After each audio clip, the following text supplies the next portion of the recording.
আজ ওয়ান টেকের এই পর্বে আমাদের সাথে আছেন এক বিশেষ অতিথি। আমাদের সাথে আছেন আগলি মানি নিচি। আমাদের কি আছে তার জিজ্ঞেস করতে হবে না। কি খবর ভাই? শ্রদ্ধা সহকারে। হ্যাঁ, আসার জন্য আর সময় দেওয়ার জন্য ধন্যবাদ ভাই। অবশ্যই, তা তো বটেই। তাহলে আমরা সরাসরি কাজে চলে আসি। ভাই, আপনার বাড়ি কোথায়? আসল বাড়ি ভার্জিনিয়াতে। আমি সেনাবাহিনীর কর্মকর্তার সন্তান ছিলাম, তাই প্রচুর ঘুরতে হয়েছে শৈশবে। তাই আমাকে খুব দ্রুত বন্ধু বানানো শিখতে হয়েছে, আর বন্ধুদের থেকে দ্রুত বিদায় নেওয়াও শিখতে হয়েছে। ধুর, তাই আমি অনেক ঘুরেছি আর কি। তবে ভার্জিনিয়াই আমার আসল বাড়ি।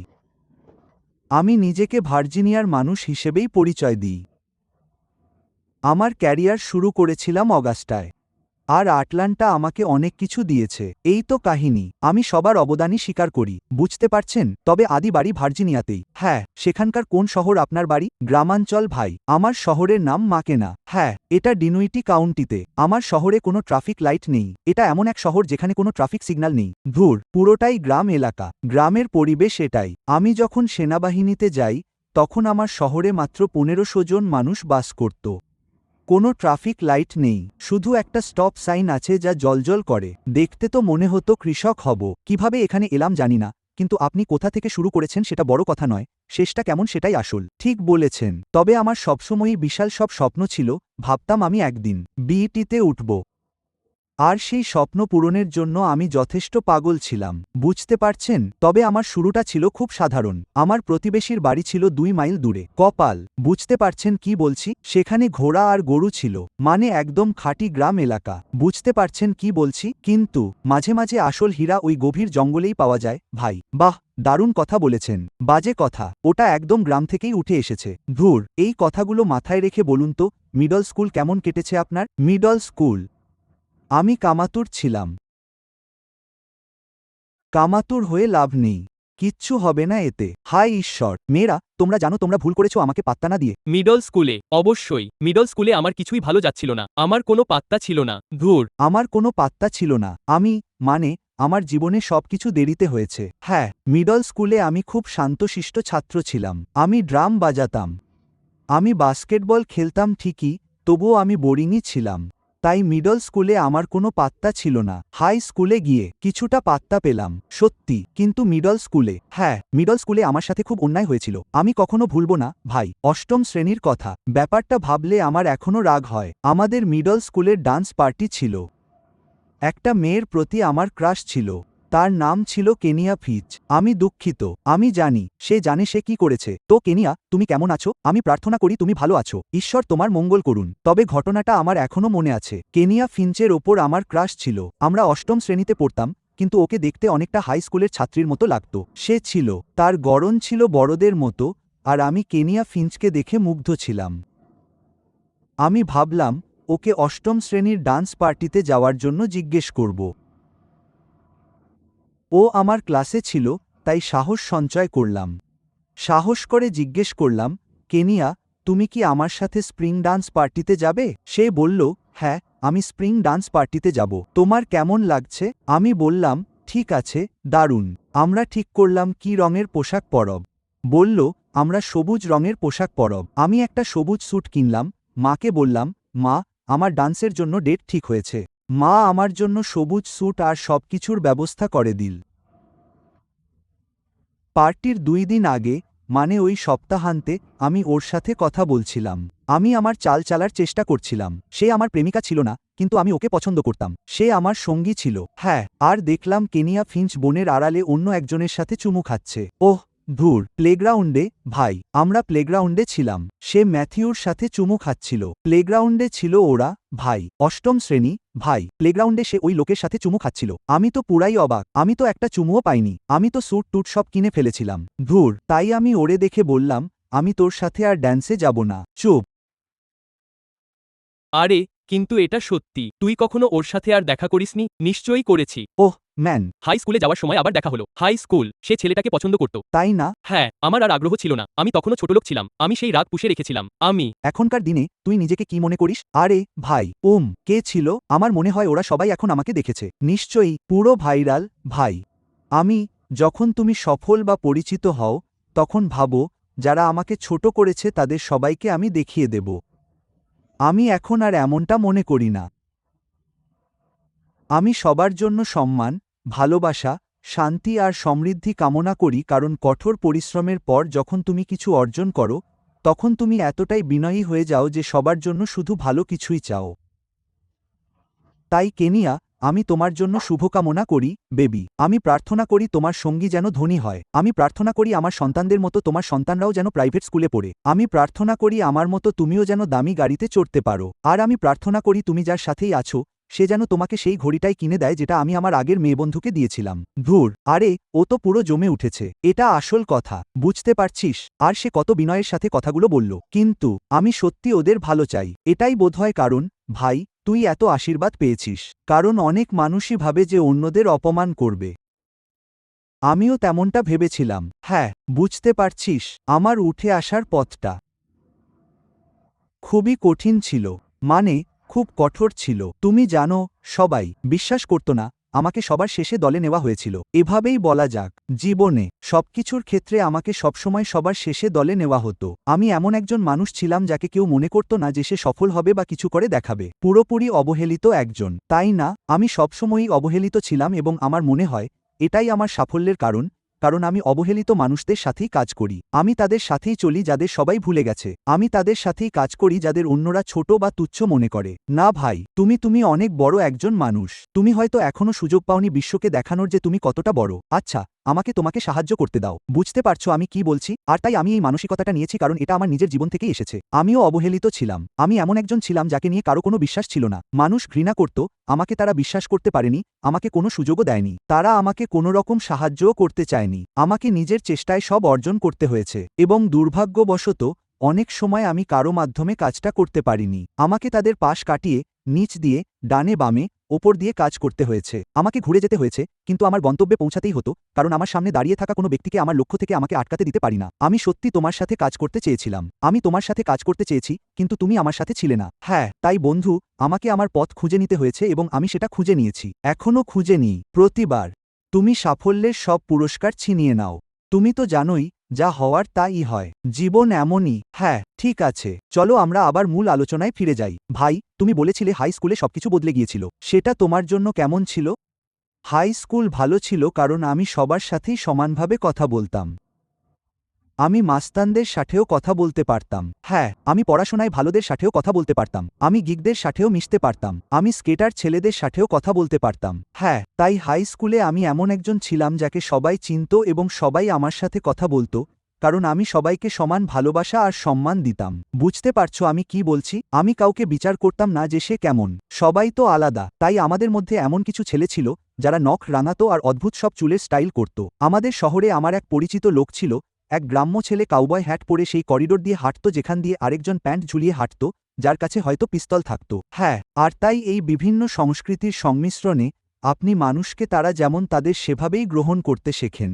আর তাই এটা আমাকে মানুষের সাথে মেশার দক্ষতা দিয়েছে, যাতে আমি বিভিন্ন জীবনধারা এবং পরিবেশের মানুষের সাথে চলতে পারি। আপনি আমাকে যে কোনো জায়গায় রাখুন, আমি মানিয়ে নিতে পারবো। বুঝতে পারছেন আমি কি বলছি? এবং হাই স্কুলটা বেশ ভালো ছিল। আমি ড্রাম বাজাতে খুব ভালো ছিলাম বলে ভার্জিনিয়া কমনওয়েলথ ইউনিভার্সিটিতে মিউজিক স্কলারশিপ পেয়েছিলাম। তাই আমি ড্রাম বাজাতাম, আমি বাস্কেটবল খেলতাম এবং মিউজিক শুরু করেছিলাম। আমি র্যাপ করা শুরু করি। হাই স্কুলে ক্যাসিও কিবোর্ডে আমি বিটস তৈরি করতাম। আমি আর আমার বন্ধুরা তখন শুরু করেছিলাম, তবে আমার বয়স কত তা আর বলছি না। আমরা টেপ তৈরি করতাম, ছোট ছোট ক্যাসেট টেপ। তোমাদের মধ্যে অনেকে হয়তো জানো না টেপ কি, যেখানে আগে গান থাকতো।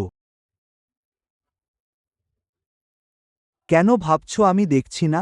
অবশ্যই, রেডিওতে তখন দারুণ সব গান বাজত। হ্যাঁ, একদম সত্যি। তবে হ্যাঁ, বন্ধু, নিজের পথ খুঁজছিলাম। আমি শুধু জানতাম যে আমি বিনোদন জগতের কিছু একটা করতে চাই। আমি ঠিক জানতাম না কোন ক্ষেত্রে থাকব, র্যাপার হব নাকি প্রযোজক কিংবা বাদক। আমি জানতাম না।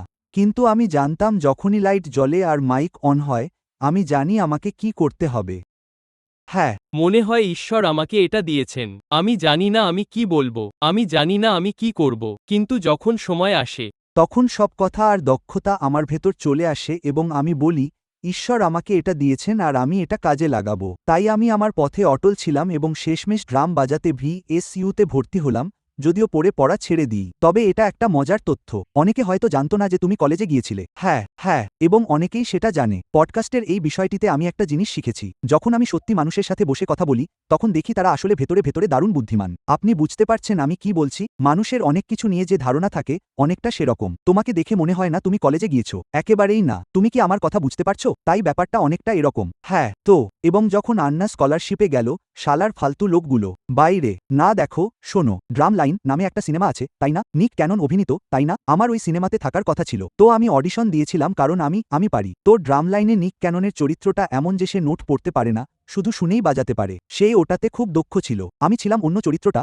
ওই টাকমাথা লোকটা যে নোট পড়তে পারে। আমি ওই লোকগুলোর একজন ছিলাম। আমি নোট পড়তে পারতাম, আমি ওটার ওপরই ছিলাম। হ্যাঁ, আমি যেকোনো কিছু দেখেই সাথে সাথে বাজাতে পারতাম। আমি মিউজিক শিট দেখেই বাজাতে পারতাম। তো আমি ওটাতে খুব ভালো ছিলাম। তো আমি আমার অডিশন টেপ পাঠিয়েছিলাম ড্রাম লাইনে অভিনয় করার জন্য বা যা-ই হোক। তারা আমাকে চিঠি পাঠালো, জানালো যে আমাকে আটলান্টা যাওয়ার অনুমতি দেওয়া হয়েছে সরাসরি অডিশনের জন্য। হ্যাঁ, আমি তখন ভার্জিনিয়ায় ছিলাম, কিন্তু আমি ড্রাম লাইনের জন্য অডিশন টেপ পাঠিয়েছিলাম কারণ তারা সব কলেজ ক্যাম্পাসে বিজ্ঞপ্তি দিয়েছিল। আর তাই আমি আটলান্টা যাওয়ার অনুমতি পেয়েছিলাম। আমার কাছে এত টাকা ছিল না যে আমি সেখানে পৌঁছাতে পারি। ধুর, সে সময়, বুঝতেই পারছো, আমার মনে হচ্ছিল বাসের টিকিটের দাম ছিল $99 কাছাকাছি। আর বাসের টিকিটটাও ছিল ফালতু। আমি আমার সুযোগটা মিস করলাম, ভাই। আমি ড্রাম লাইনে থাকতে পারতাম, কিন্তু ভাগ্য সহায় ছিল না। না, এটা হওয়ার ছিল না কারণ তোমার ক্যারিয়ার তার চেয়ে অনেক বড় কিছু হয়েছে। তুমি কি আমার কথা বুঝতে পারছো? ধুর, তুমি ড্রাম লাইনে থাকতে পারতে, হয়তো। আমি এখনো নিক ক্যাননের সাথে কাজ করতে চাই। হে ভাই, চলো, আমাকে উইল্ড এন আউট নিয়ে চলো। মজা করা বন্ধ করো। হ্যাঁ, অবশ্যই ওর কাছে যাওয়া উচিত। আমি কিছু লোক চিনি যারা ওটার সাথে জড়িত। ওদের প্রতি রইল ভালোবাসা। সত্যি কথা। তুমি কি বুঝতে পারছো আমি কি বলছি? এবং ওরা তোমাকে ঠিকই ওর কাছে নিয়ে যাবে। অবশ্যই। সত্যি, পাগল সব। এজন্যই আমি আটলান্টা পছন্দ করি, ভাই। যেমনটা বলছিলাম, শিকাগোর কথা। সেখানেও তারকারা আছে, কিন্তু তারা মূলত এলাকার তারকা। মানে বিষয়টা এমন যে আমি আমার এলাকায় তারকা।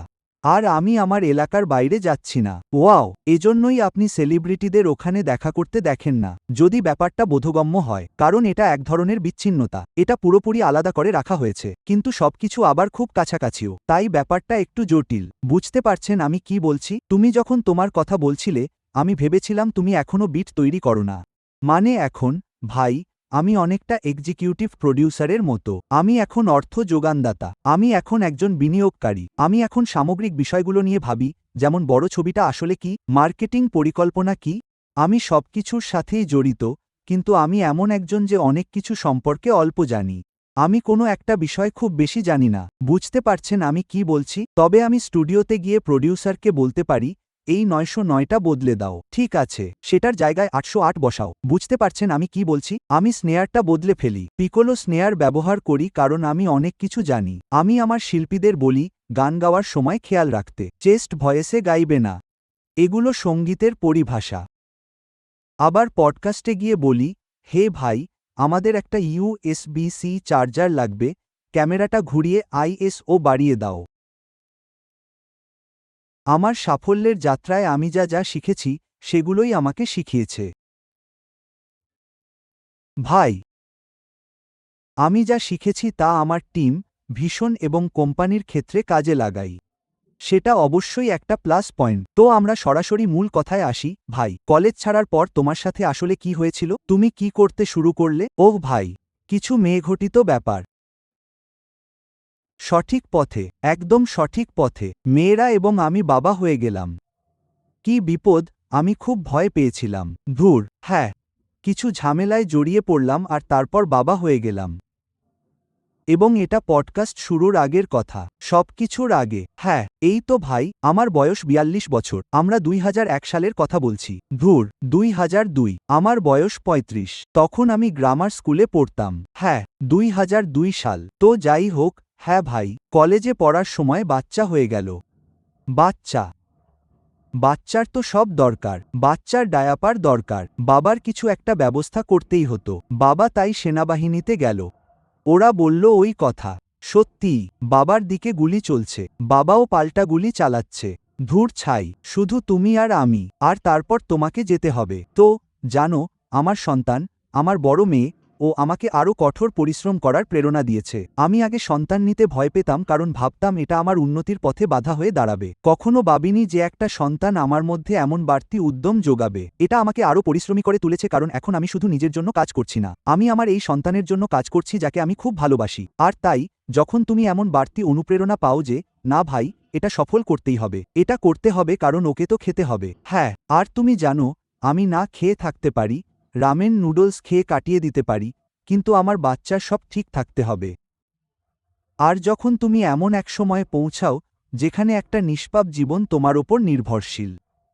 না ভাই, কোনো প্রশ্নই ছিল না। আমি গিয়ে সাইন আপ করলাম সাধ্যমতো সব করার জন্য। সেখানে গিয়ে যা করার দরকার ছিল তা করলাম। বুঝতে পারছো, রাস্তায় অনেক ছেলে এসব নিয়ে অনেক কথা বলে। খুন করা মোটেও ততটা আনন্দের বিষয় না যতটা তোমরা ভাবো। আর এভাবেই আমি বুঝি যে যারা খুন করাকে খুব কুল মনে করে তারা আসলে ভণ্ড। হ্যাঁ, তুমি জীবনে কাউকে সত্যি খুন করনি। আমি আমার অভিজ্ঞতার কথা বলতে পারি কারণ হারামিরা যে সত্যি কাউকে শেষ করেছে সে জানে এটা মোটেও ততটা আনন্দের কাজ না যতটা তুমি ভাবো। তুমি এখনও সেই লোকগুলোর মুখ দেখতে পাবে ভাই, বুঝতে পারছো তো? আর তাই আমি ইরাকে গিয়েছিলাম সেকেন্ড ইনফ্যান্ট্রি ডিভিশনের সাথে। সুন্নি ট্রায়াঙ্গেল, সেই মৃত্যু উপত্যকা, সেই একই ব্রিজ যেখানে আমেরিকান স্নাইপার সিনেমায় ওরা ঠিকাদারদের ঝুলিয়েছিল। তুমি যদি আমেরিকান স্নাইপার মুভি দেখো, ওটা আসলে আমার ইউনিটি ছিল। ওটা ছিল মেরিনদের একটা স্নাইপার ইউনিট। আমরা সেই ব্রিজের অন্য পাশে ছিলাম যেখানে ওরা ঠিকাদারদের ঝুলিয়েছিল। আমি ফ্যান্টম ফিউরি অপারেশনে ছিলাম। তো হ্যাঁ, এটা জঘন্য ছিল, এটা খুব খারাপ। তবে আমার মনে আছে আমি নিজেকে বলছিলাম, হে ঈশ্বর, যদি আমরা এটা থেকে বেঁচে ফিরি, আমাকে এখান থেকে বের করে নাও। আমি আর কখনো কঠোর পরিশ্রম নিয়ে অভিযোগ করব না।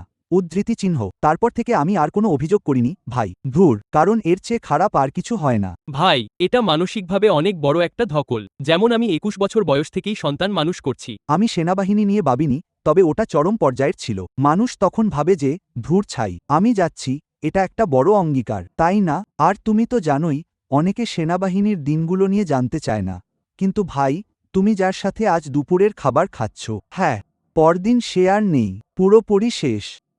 আমি আমার প্রথম দিনেই এমনটা দেখেছি। আমরা তখন রোভেন গার্ডে ছিলাম। প্রথম দিনই ভাই, একটা আইইডি বোমা হামলায় দুজন মারা গেল, প্রাণ হারিয়েছে। একজনের মাথার অর্ধেক উড়ে গিয়েছিল। তুমি বুঝছো আমি কি বলছি? আমি আক্ষরিক অর্থেই মগজ দেখেছি ভাই। আমি মাটিতে মগজে টুকরো পড়ে থাকতে দেখেছি, ঠিক যেন মগজ। এটা দেখতে অনেকটা স্পামের মতো ছিল আর তার উপর একটা স্বচ্ছ আবরণ। তুমি তো বুঝছো আমি কি বলছি, যুবক? ঠিক আছে, মগজ দেখতে অনেকটা স্পামের মতো, তাই না? এক টুকরো মগজ আর তার চারপাশে একটা স্বচ্ছ পর্দা। আর সেই পর্দার চারপাশে রক্ত। ব্যাপারটা খুব অদ্ভুত। আর আমি দেখেছি, আমি আক্ষরিক অর্থেই সেই লোকটার মাথাটা দেখেছি। তুমি মগজটা দেখছো আর তারপর বলছো সে তো কাল আমার সাথেই খাচ্ছিল। হ্যাঁ, পরদিন দেখলাম লোকটার মাথায় গুলি লাগলো, শেষ। আমি ঠিক ছিলাম, আমরা হাঁটছিলাম, হঠাৎ গুলি চলল। আমি সাথে সাথে নিচে শুয়ে পড়লাম। এটা অনেকটা শিকাগোর মতোই। হ্যাঁ, বাস্তব জীবন, বাস্তব জীবন। এটা খুব ভয়াবহ। তাই তুমি কি বুঝছো আমি কি বলছি? মানে, আমিও যুদ্ধক্ষেত্রে ছিলাম। তুমি কি আমার মানেটা বুঝতে পারছো? আর ওখানে সবার কাছেই একে -47 ছিল, কিন্তু ওটাই আসল শিকাগোর মতো না। ওখানে তো আর বন্দুকের রেঞ্জ নেই। ওরা ঠিকমতো গুলি চালাতে জানে না, স্রেফ হাতে বন্দুক আছে। তুমি কি আমার কথা বুঝতে পারছো? আর তারা লোকজনকে লক্ষ্য করে গুলি চালায়। কিন্তু তুমি যেটার কথা বলছো তা আসল যুদ্ধ, ইরাক এবং ইরাক। এ কারণেই লোকে এটাকে ওই নামে ডাকে। হ্যাঁ, সত্যি, আমি ইরাকে গিয়েছিলাম। বুঝতে পারছেন আমি কি বলছি? ইরাক, ইরাক, আপনাকে কুর্নিশ জানাই। হ্যাঁ, কিন্তু আপনি ইরাকে টিকে গেছেন, আপনাকে কুর্নিশ জানাই। ধুর। ওই জিনিসটা খুবই জঘন্য ছিল। 6 বছর, তাই না? আর এটা ছিল খুবই কঠিন। আমি 8 বছর সেনাবাহিনীতে ছিলাম। ধুর, তবে আমি ওখানে প্রায় 13 মাসের মতো ছিলাম। হ্যাঁ, আমি বিদেশে, মানে ইরাকে 13 মাস ছিলাম ভাই। আর বিড়ালের তো 9টা জীবন থাকে, আমাদের মতো মানুষের তা থাকে না। তাই সময় হওয়ার সাথে সাথে আমার ওখান থেকে চলে আসাটা জরুরি ছিল। আমি ভাবলাম, যাক, আমি এই বিপদ থেকে বেঁচে গেছি বন্ধু, আমি আর ফিরে যেতে চাই না। ভাই, এই কথাগুলো শুনে আমার কাছে খুবই অবিশ্বাস্য লাগছে। আপনি যখন আমাকে গ্রাম থেকে আসা আপনার সংগ্রামের কথাগুলো বলেন, আপনি কি বুঝতে পারছেন? সবাইকে হারিয়ে উঠে আসা, তারপর সেনাবাহিনীতে যোগ দেওয়া। ভাই, তখনও সেই কথা ভাবছি। সেই সময় ইউটিউবের কথা চিন্তাও করা যেত না। আপনি কল্পনাও করতে পারতেন না যে ইউটিউব আসার আগে ইউটিউবের মতো কিছু আসবে। হ্যাঁ, এটা ইউটিউব আসার অনেক আগের কথা।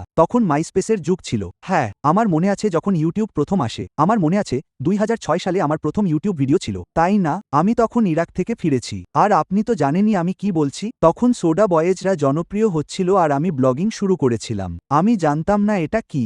আমি একে পর্ব বলে ডাকতাম, ওয়েব এপিসোড। আর আমি শুধু এটা জানতাম যে ভাই, আমি যা করছি তা মানুষের দেখা প্রয়োজন। হ্যাঁ, তাই বললাম, বন্ধু, ক্যামেরাটা আমার দিকে ধরো। বুঝতে পেরেছেন? কারণ আমি আমার কাজগুলোকে নথিবদ্ধ করে রাখতে চেয়েছিলাম। আমরা যখন ইরাকে ছিলাম ভাই, আমি পুরো একটা ডিভিডি বানিয়েছিলাম। আমি ওখানে একটা স্টুডিও তৈরি করেছিলাম। আমরা ইরাকে মিউজিক ভিডিও শ্যুট করেছিলাম। আমরা মিক্সটেপ আর সবকিছু বের করেছিলাম। ইরাকে বসেই আমি র্যাম্প আর স্ম্যাক ডিভিডিতে র্যাপ করেছিলাম। হ্যাঁ, আমি সবসময় জানতাম যে যদি আমরা ভিডিও না করি, কেউ আমাদের কথা বিশ্বাস করবে না ভাই। আমি আমার দেশের বন্ধুদের দেখাতে চেয়েছিলাম যে কি দারুণ কাজ হচ্ছে। তাই কি হলো জানেন, ক্যামেরাটা আমার দিকে ধরো। তখন জানতামও না যে আমরা কন্টেন্ট তৈরি করছি। আমরা একে কন্টেন্ট বলতাম না, আমরা শুধু ভিডিও শ্যুট করতাম। ক্যামেরাটা আমার দিকে ঘোরাও বন্ধু। আর তাই খুব অল্প বয়সেই আমি এটা বুঝে গিয়েছিলাম যে যদি আমরা ভিডিও ধারণ না করি তবে তার কোনো অস্তিত্ব নেই। আচ্ছা, আমাকে ক্যামেরা বের করতে দাও। ভাইরাল হওয়ার আগে থেকেই আপনি ভাইরাল। হ্যাঁ, ভাইরাল তখন একটা দারুণ ব্যাপার ছিল ভাই। হ্যাঁ, কারণ আমার স্ম্যাক ডিভিডিগুলোর কথা মনে আছে। সেগুলো শিকাগোতে খুব জনপ্রিয়তা পেয়েছিল। হ্যাঁ, আমরা র্যাপ করতাম আর আমি তো র্যাপারই ভাই। র রিপোর্ট, স্ম্যাক ডিভিডি তখন খুবই জনপ্রিয় ছিল। আমরা তখন ওইগুলোতে দুর্দান্ত র্যাপ করতাম। বুঝতে পারছেন কি বলছি? আমার মনে আছে আমি জিজির সাথে র রিপোর্টে ছিলাম। জিজি তখন কভারে ছিল বন্ধু। আমি ভাবলাম সবাই জিজিকে দেখছে আর তারপর হঠাৎ শুনছে আমার দ্রুতগতির র্যাপ। হ্যাঁ, আর আক্ষরিক অর্থেই আমরা যুদ্ধক্ষেত্রে ছিলাম, যেন সরাসরি যুদ্ধ। পেছনের দিকে। হ্যাঁ, এটা দারুণ কঠিন ছিল। ধুর ভাই, তার মানে আপনি বরাবরই আগুন ছিলেন ভাই। আরে বন্ধু, তারপর আপনার পরিবর্তনের পালা এল, তাই? হ্যাঁ, ঠিক কোন সময় থেকে আপনি জানতেন যে সবকিছু শুরু হয়েছে? যেমন আপনি বললেন, কিন্তু আপনার জন্য আসল শুরুটা কিভাবে হয়েছিল? আর্মির পরে? আসলে আর্মি থেকে ফেরার পর আমি সবকিছু হারিয়ে ফেলেছিলাম। আমি আবার নিঃস্ব হয়ে গিয়েছিলাম। হ্যাঁ, জীবনে তো আপনাকে কয়েকবার সবকিছু হারাতেই হবে। আপনি যদি সবকিছু না হারান তবে আপনি লড়ছেন না। ঠিক তাই, আপনি খুব একটা চেষ্টাই করছেন না। যদি সবকিছু না হারান, যদি নিঃস্ব না হন, আপনাকে একবার বা দুবার হারতেই হবে ভাই। হ্যাঁ, আপনি যদি সবকিছু না হারান ভাই, তবে আপনি পুরোপুরি চেষ্টা করছেন না। আর তাই, হ্যাঁ, আর্মি ছাড়ার 1 মাস পরেই আমি গৃহহীন হয়ে পড়লাম। হ্যাঁ, আমি শুরু করেছিলাম আমি ফোর্ট গর্ডনে পোস্টের ভেতরে পার্টি আয়োজন করতাম। যেই ঘাঁটিতে আমি ছিলাম, অগাস্টা, জর্জিয়াতে। আমি অগাস্টাতে ছিলাম আর তখনই আর্মি ছাড়ছিলাম। আমার মনে আছে আমার একজন এনসিও, আমার সার্জেন্ট, সে বলেছিল সে মরে যাবে বা জেলে যাবে। সে আপনাকে এটা বলছিল। সে চাইতো আমি যেন আবার জয়েন করি। সে চেয়েছিল আমি যেন আরও 20 বছরের চুক্তিতে সই করি। তাই না? কারণ আমি তখন 8 বছর পার করেছি। তাই আমাকে অনির্দিষ্টকালের জন্য সই করতে হতো। আমাকে আরও 12 বছরের জন্য সই করতে হতো। আমি বললাম, মোটেই না, আমি ঠিক আছি, আমি আমার নিজের পথে যাব। তাই না? উদ্ধৃতি চিহ্ন। সে বলেছিল তুমি মরে যাবে বা জেলে যাবে। 2010 সাল ভাই। তখন আমরা মন্দার মধ্যে ছিলাম। কোথাও কোনো চাকরি ছিল না। খুব বাজে অবস্থা ছিল ভাই। তো বুঝতেই পারছেন, আমি তখন ছোটখাটো কাজ শুরু করলাম। আমি যখন সেনাবাহিনী ছাড়ার শেষ 6 মাসের পথে, আমি তখন আর্মি বেসে পার্টি আয়োজন করতাম। কিন্তু সেই পার্টিগুলো খুব বড় হয়ে গিয়েছিল। কলেজের ছাত্রছাত্রী, স্থানীয় লোকজন, সেনাবাহিনী, মানে সব ধরনের মানুষ আসতো। ব্যাপারটা অনেক বড় হয়ে গিয়েছিল। হ্যাঁ, আর্মি থেকে বের হওয়ার সাথে সাথেই তারা ওই পার্টি বন্ধ করে দিল। বলল, তুমি তো এখন আর আর্মিতে নেই। আমি বললাম, ওটাই তো আমার আয়ের পথ ছিল। হ্যাঁ, আমি গৃহহীন হয়ে পড়লাম, আমার ট্রাকে ঘুমাতাম। হ্যাঁ, আর আমি কখনো ভুলব না ওই দিনটার কথা। পরের দিনই আমার বাড়ি ফেরার কথা ছিল। আমার কাছে তখন মাত্র $40 ছিল। আর আমি ট্রাকে বসে কেঁদেছিলাম, ভাবছিলাম কিভাবে কি করব। আর আমি সৃষ্টিকর্তার কাছে প্রার্থনা করলাম। আমি বললাম, ঈশ্বর, দয়া করে এই শহরকে আমাকে হারাতে দিও না। দয়া করে আমাকে এই শহরের কাছে হারতে দিও না। কারণ আমি আমার বাবাকে ফোন করে কিছু টাকা পাঠাতে বলার কথা ভাবছিলাম, যাতে আমি ভার্জিনিয়া ফিরে গিয়ে সাধারণ কোনো একটা চাকরি করতে পারি। ধুর। আর বাবাকে কল করার আগেই একটা ফোন পেলাম। সেটা ছিল এক ক্লাব মালিকের, ওয়েইন স্টোকসের প্রতি সম্মান। ভাই, সে এমন এক অফার নিয়ে ফোন করলো যা আমার জীবন বদলে দিয়েছে। সে বলল, আমি তোমাকে প্রমোশনের জন্য এত টাকা দেব। সে বলল, আমার সব ক্লাবের প্রমোশনের জন্য তোমাকে সপ্তাহে $2500 দেব। আমি বললাম, কই আসতে হবে ভাই? কত বললেন? 2010 সালে অগাস্টাতে $2500 সপ্তাহে। আপনি কি বলছেন আমাকে মাসে $10,000 দেবেন আর আমি পাশে অন্য কাজও করতে পারবো? অবশ্যই ভাই। হ্যাঁ, আমি রাজি। 2010 সাল তখন ভাই, মনে হচ্ছিল আমি অগাস্টার সবচেয়ে ধনী মানুষ। ভাই, শোনেন ভাই, তিনি আমাকে এমন প্রস্তাব দিয়েছিলেন যা ফেরানো সম্ভব ছিল না। আজও তার সাথে আমার সম্পর্ক খুব ভালো। হ্যাঁ, বুঝতে পারছেন, তার ছেলে র‍্যাপ করে। আমি তার ছেলেকে সাপোর্ট করি কারণ এমন সম্পর্ক আর এমন মানুষ সচরাচর পাওয়া যায় না। বুঝতে পারছেন তো? কেউ যখন জীবনের এমন কঠিন সময়ে আপনাকে খাবার জোগাতে সাহায্য করে, এমন মানুষকে সবসময় সম্মান করা উচিত। তাই আমি এখনো ভাইয়ের সাথে সম্পর্ক রেখে চলেছি। বুঝতে পারছেন আমি কি বলছি? স্টোকসকে অনেক ধন্যবাদ ভাই। এটাই আসল সততা। হ্যাঁ, পার্টির আয়োজন শুরু করলাম আর সেই পার্টি থেকেই রেডিওর পথ খুলল, কারণ আমি র‍্যাপ করতে চেয়েছিলাম। তাই আমি পার্টির আয়োজন শুরু করলাম কারণ আমি পারফর্ম করতে চেয়েছিলাম। হ্যাঁ, তাই আমি পার্টির আয়োজন শুরু করলাম এবং সেগুলো বড় হতে থাকলো। তারপর আমি রেডিওতে কাজ পেলাম। আমি রেডিওতে আমার গান বাজাতে চাইছিলাম। তাই আমি রেডিওর কাজ শুরু করলাম। কিছু বুঝে ওঠার আগেই আমি কিছুটা পরিচিতি পেয়ে গেলাম। এরপর 8 বল ও এমজেজি এবং ম্যানেজমেন্ট এলো, আর তারা আমাকে সাইন করল। 2014 সাল, ভাই, আমি সাইন করলাম এবং সেটা ছিল কিংবদন্তি তুল্য। বুঝতে পারছেন আমি কি বলছি? সব ঠিকঠাক এবং আমি 2015 সালে আটলান্টায় চলে গেলাম। সবকিছু আবার হারালাম। হ্যাঁ, তোমাকে তা মেনে নিতে হবে। আমি সবকিছু আবার হারিয়েছি। আমি সত্যি কথা বলবো, সবকিছু আবার হারালাম। আমি দুবার জেলে গিয়েছি। তাই, বুঝতে পারছেন আমি কি বলছি? আমি অনেকবার এই সব হারিয়েছি। বুঝতে পারছেন? খুবই কঠিন। 2015 সালে এলাম। আমার কাছে মাত্র $100 ছিল আর কোনো গাড়ি ছিল না। আগস্টা থেকে চলে আসার সময় আমার একটা ক্লাবের অংশ ছিল। আমাকে ক্লাবের আমার অংশটুকু বিক্রি করে দিতে হয়েছিল। রেডিও স্টেশন থেকে ইস্তফা দিতে হয়েছিল। 2015 সালে যখন চুক্তি স্বাক্ষর করলাম তখন আমার কাছে $100 ছিল আর কোনো গাড়ি ছিল না। চুক্তির সময় আমার কাছে $100 ছিল আর কোনো গাড়ি ছিল না। আমি জর্জিয়ার আটলান্টায় চলে গেলাম। ঠিক করে নিয়েছিলাম কি করব। কেউ আমাকে চিনত না। আমি শো কেসগুলোতে যেতাম, লাইনে দাঁড়াতাম, অন্যদের মতো টাকা দিয়ে ঢুকতাম। আমি 100 থেকে অন্য শোয়ে ঘুরে বেড়াতাম। আমার সত্যি কোনো সামর্থ্য ছিল না। হ্যাঁ, 2 বছর ধরে একই জোড়া টিমস জুতো পরে কাটিয়েছি। ধুর, বুঝতে চেষ্টা করছিলাম কি করা যায়। তুমি শেষ পর্যন্ত সেটা বের করে ফেলেছ। হ্যাঁ, হ্যাঁ, হ্যাঁ, অবশেষে, হ্যাঁ, এখন আমার কয়েকটা গাড়ি আছে। ঈশ্বরকে ধন্যবাদ। হ্যাঁ, না, সত্য এটাই। আর এখন ইন্টারনেট জগতে তোমার অন্যতম বড় একটা শো আছে। বুঝতে পারছো আমি কি বলছি? তো, তুমি এটা কিভাবে তৈরি করলে, ভাই? 2018 সালে আমি বুঝলাম যে র্যাপার হওয়ার স্বপ্ন ছেড়ে অবসর নেওয়ার সময় এসেছে। হ্যাঁ, কালো চুলের চেয়ে ধূসর চুল বেশি গজাতে শুরু করল। আর আমার মনে হচ্ছিল, স্বাধীন শিল্পী হিসেবে টিকে থাকার জন্য যা যা করা প্রয়োজন, তা আমি আর করতে চাই না। আমি বিনামূল্যে ক্লাবে যেতে চাইনি। আমি অকারণে নেটওয়ার্কিং ইভেন্টে গিয়ে লোকজনকে পছন্দ করার ভান করতে চাইনি। হ্যাঁ, আমি এর কোনো কিছুই করতে চাইনি। তাই, আমি বুঝলাম যে সরে এসে অন্য কিছু করার এটাই সময়। আর ঠিক তখনই আমি তৃতীয়বারের মতো সবকিছু হারিয়ে ফেলি। 2018 সালে আমি ভাবছিলাম যে আমার জীবন নিয়ে আমি আসলে কি করব। হ্যাঁ, সেই সময় আমি এই চড় মারার প্রতিযোগিতা আয়োজন করছিলাম, যেখানে আপনি যদি কখনো মেয়েদের রিংয়ের ভেতর একে অপরকে চড় মারতে দেখে থাকেন, আমি বলতাম 1, 2, 3, চড়, আর তারা একে অপরকে চড় মারত, তাই না? আর সেগুলো খুব ভাইরাল হচ্ছিল। কিন্তু আমার মনে হচ্ছিল, ধুর, আমি কি আর এটা চিরকাল চালিয়ে যেতে পারবো? মানে, হ্যাঁ, একসময় তো চড় মারার জন্য আর কোনো মেয়েই অবশিষ্ট থাকবে না। তাই না? আমি মেয়েদের চড় মারছিলাম না। মেয়েরা নিজেরাই নিজেদের চড় মারছিল। আপনারা তো জানেনই। হ্যাঁ, তো সেই জিনিসগুলো খুব ভাইরাল হচ্ছিল। যাই হোক, আমি ভাবলাম, আমি র‍্যাপ থেকে অবসর নিয়েছি কারণ ডি এর সাথে আমার কথা হয়েছিল। আমি বললাম, ব্রো, আমি মিউজিক থেকে সরে যাচ্ছি। এখন অন্য কিছু নিয়ে ভাবার সময় এসেছে। সে বলল, ব্রো, আমি তোমাকে শ্রদ্ধা করি। আর সে আমাকে এ ব্যাপারে অভিনন্দন জানালো। আমি বললাম, ম্যান, আমি জানি না নিজের সাথে আমি এখন কি করব। বুঝতে পারছো, কৌতুক অভিনেতা হওয়ার মতো যথেষ্ট মজার মানুষ আমি নই। অ্যাথলেট হওয়ার জন্য আমি অনেক মোটা। ধুর ছাই। বললাম, মাদক বেচাকেনা শুরু করার জন্য এই বয়সটা অনেক বেশি দেরি হয়ে গেছে। আমি বললাম, আমি বললাম, হয়তো রেডিওতে আমার পুরনো চাকরিটা আবার পেতে পারি। আমি রেডিও স্টেশনের লোকগুলোকে ফোন করলাম, সেখানকার পরিচিত ছেলেদের সাথে যোগাযোগ করলাম। আমি বললাম, এই শোনো, আমি ফিরে আসতে চাই। আমাকে রেডিওতে ফেরার সুযোগ দাও। হ্যাঁ, আমি ফিরে যেতে চাই। আমি আগস্টে ফিরে যাওয়ার পরিকল্পনা করছিলাম। হ্যাঁ, আমি ভাবছিলাম, ম্যান, তুমি কি বুঝতে পারছো? আমি আবার সেখানে ফিরব। আমি আবার রেডিও করব, ক্লাবে যাব। তুমি কি বুঝতে পারছো? আমি বেশ ভালোই করছিলাম। লোকটা আমাকে বলল, না, তবে তোমার মানেটা কি? যেমন, ভাই, আমি এখন অনেক বড়। তুমি জানো, আমার নাম এখন অনেক বেশি পরিচিত। আমার চুক্তি সই হয়ে গেছে, সবকিছু ঠিক আছে। তুমি কি চাও? না, তুমি তোমার পুরো চাকরিটা পাবে না। উদ্ধৃতি চিহ্ন। বন্ধু, আমি খুব রেগেছিলাম। ছেলে, আমি ভীষণ রেগে গিয়েছিলাম। প্রায় 3 দিন ধরে আমি রাগের মাথায় ছিলাম। এতটাই রেগেছিলাম যে আমি খেতেও পারিনি। আমি ভাবলাম, কিভাবে আমাকে না বলার সাহস হয় তোর? না, ঠিক আছে। কিন্তু আমার মনে হলো, ধুর ভাই, এটাই ঈশ্বর। ঈশ্বর আমাকে বলছেন তুই কেন উল্টো পথে যাওয়ার চেষ্টা করছিস। ছেলে, তুই তো আগেই সেরা শো করেছিস। ছেলে, তুই তো অনেক কিছু করে ফেলেছিস। তুই তো ওই মার্কেটে সফল হয়েছিস। কেন তুই এখন পিছিয়ে যাওয়ার চেষ্টা করছিস? মনে আছে, তৃতীয় দিনে বসে আমি এটা নিয়ে ভেবেছিলাম। আমি বললাম, ধুর এসব ছাইপাস। আমি আমার নিজের রেডিও শো শুরু করব। ধুর, মানুষ। আমি মিউজিক স্টোরে গেলাম, একটা ছোট স্টুডিও কিনলাম, ছোট একটা মাইক, আইফোন যুক্ত করলাম। আমি আর আমার বন্ধু ডিজে, আমরা সেটা চালু করলাম। পডকাস্ট।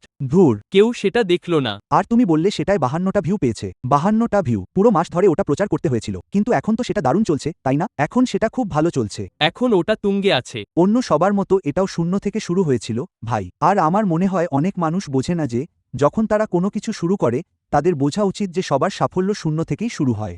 তাই তুমি হতাশ হয়ো না। সাফল্যের প্রক্রিয়াকে ভালোবাসো, উত্থান, পতন, শেখার বিষয়গুলো, এগুলো ভালোবাসতে শেখো। আমি চাই তুমি 10টা ভিউ থেকে 20টা ভিউ হওয়ার প্রক্রিয়াকে ভালোবাসো। তুমি ঠিক হয়ে যাবে, শেষ পর্যন্ত তুমি সফল হবে, কারণ শেষ পর্যন্ত তোমার একটা বড় উত্থান আসবেই। কিন্তু যদি তুমি আগেই ভাবো যে, আমার প্রথম এপিসোডেই 10 লাখ ভিউ পেতে হবে, তবে ভাই, তুমি হতাশায় ভুগবে। তুমি 1 সপ্তাহও টিকবে না, ওটা শুরুতেই ভাইরাল হবে না।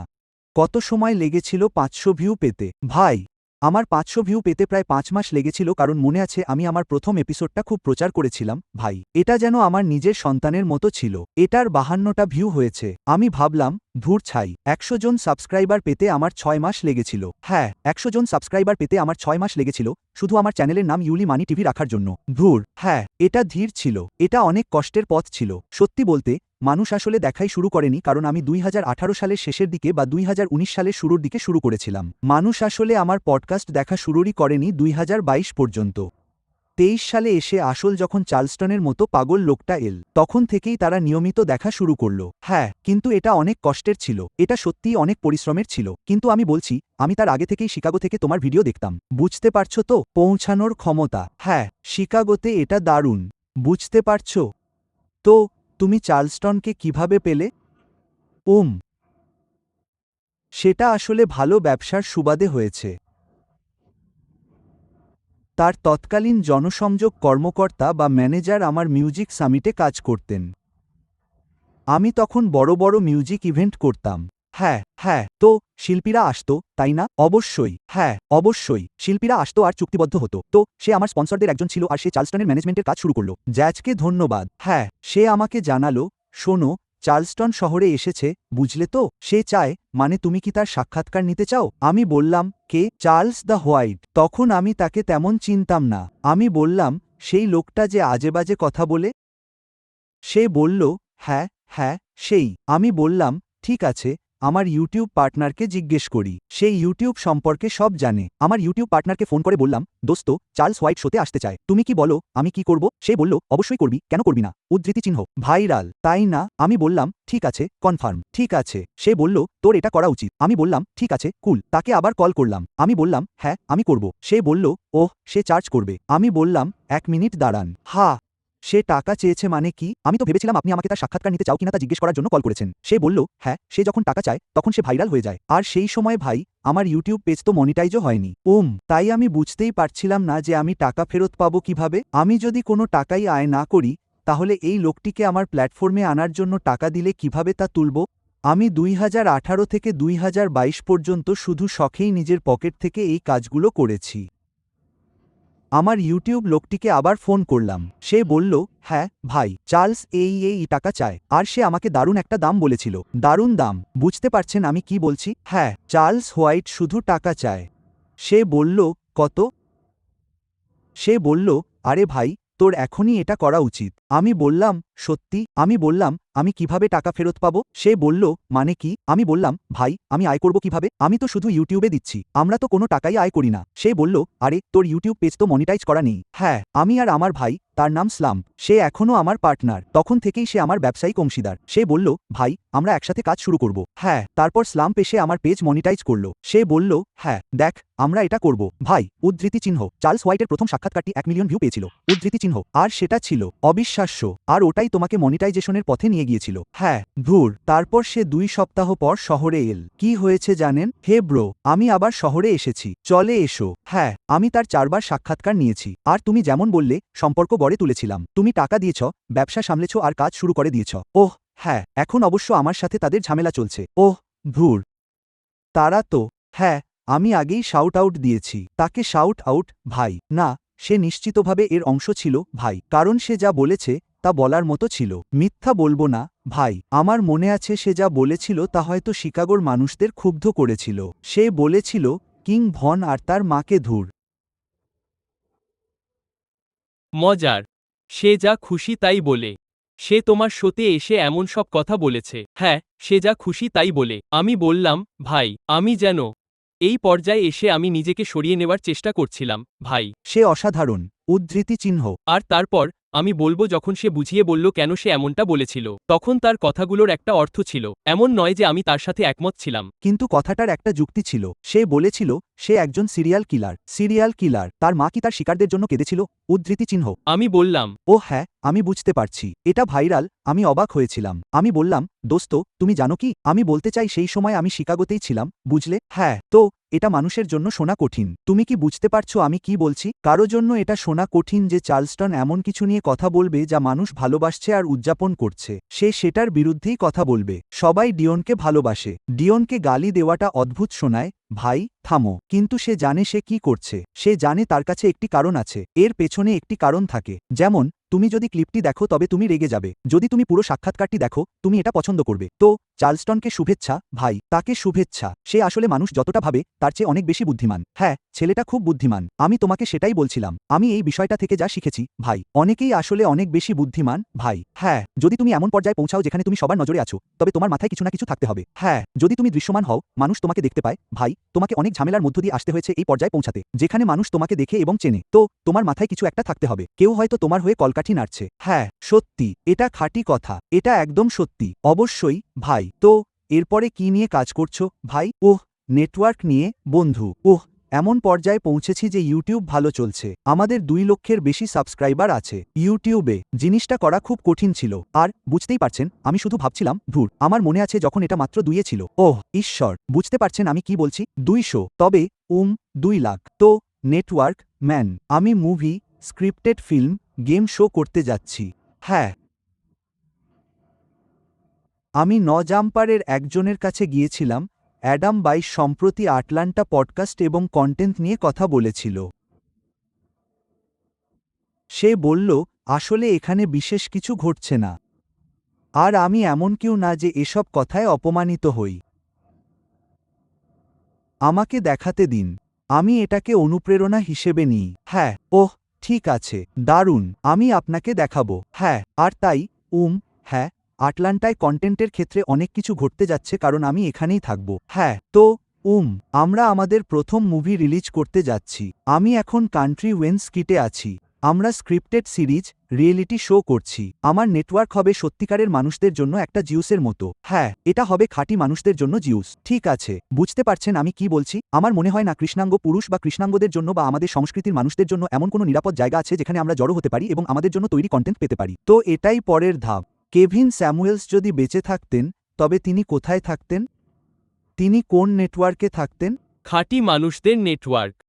একদম, আমাদের সেটা তৈরি করতে হবে কারণ এখন এমন কিছু নেই। তো এটাই পরবর্তী কাজ, যা 2025 সালের শুরুতে হবে। আমি এখনই আপনাদের নামটা বলতে পারছি না, তবে যখন এটা আসবে তখন সব জায়গায় দেখতে পাবেন। আর আমি এতে বিশ্বাস করি ভাই, কারণ আপনি এইমাত্র যা বললেন ভাই, এটা অনেকটা আমার শুরুর সময়ের মতো। তাই আমার সত্যিই এই কথাটা শোনার দরকার ছিল। বুঝতে পারছেন আমি কি বলছি? যেমন আপনার চলাফেরা আর সবকিছু ভাই, আপনার 2 লাখ ফলোয়ার আছে ভাই, আপনি এখন অনেক ধনী, আপনি এখন বিখ্যাত ভাই, আপনি এখনো এমনভাবে চলেন যেন আপনার মাত্র 2 জন সাবস্ক্রাইবার আছে। ধুর, ঠিক বুঝতে পারছেন আমি কি বলছি? কারণ আপনি তখন যেভাবে চলতেন সেভাবেই আপনি এখানে পৌঁছেছেন। হ্যাঁ, লোকেরা তখনই ভুল করে যখন তারা উপরে উঠে যায় আর স্বাভাবিক থাকা বন্ধ করে দেয়। ভাই, উপরে ওঠার জন্য যা যা করেছিলেন তা চালিয়ে যেতে হবে। হ্যাঁ, আর আপনি শুরু করলেন, তারপর উপরে উঠলেন, আর আপনি থামলেন বন্ধু, আপনি তখন নিচের দিকেই নামছেন। হ্যাঁ, ধুর ছাই বন্ধু, আমি কখনোই কাজ থামাই না। আমি এমনভাবে খাটিনি যেন আমি দেউলিয়া। সত্যি, বুঝতে পারছেন আমি কি বলছি? আমি ক্ষুধার্ত যেন এখনই আমার সব চাই। আমার সেই বন্ধুটি আমাকে জেলে এটাই বলেছিল। সে বলেছিল তুমি যখন উপরে উঠবে, নামার সময়ও সেই একই লোকগুলোর সাথেই দেখা হবে। একদম ঠিক, তাই আমি সব সময় এমনটাই ভাবি, বিষয়টা আসলে এমনই। কিন্তু আমি এখনো দেউলিয়ার মতো পরিশ্রম করি